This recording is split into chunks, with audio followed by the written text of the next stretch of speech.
আজকে সারাক্ষণ খাঁচার মধ্যে ছিলাম আমরা সবাই মিলে। যদিও আমাকে বলা হয়েছিল যে আপনি থাকেন, আমি বললাম যে সবাই যাচ্ছে, আমি সঙ্গে থাকি। তো সারাক্ষণই খাঁচার ভেতরে ছিলাম। আমি সবার আগেও প্রশ্নটা তুলেছি, আবারও সবার জন্য তুলছি, এটা কি ন্যায্য হলো নাকি? যে কোনো আমার বিষয়ে না, যে কোনো আসামি যার বিরুদ্ধে একটা কেস হতে যাচ্ছে তাকে খাঁচায় নিয়ে যাওয়া আমাদের নিয়ম। আমি যতটুকু জানি যে যতদিন আসামি অপরাধী প্রমাণিত না হচ্ছে ততদিন তিনি নিরপরাধ।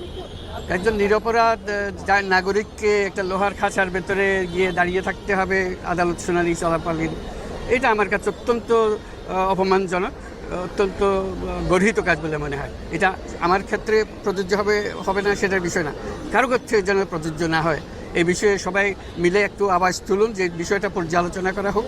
একটা সভ্য দেশে কেন এরকম হতে যাবে?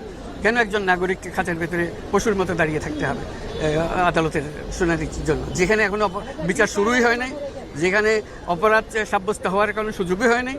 এই নিরপরাধ একজন নাগরিককে কেন খাঁচার মধ্যে থাকতে হবে? এই প্রশ্নটা তুললাম।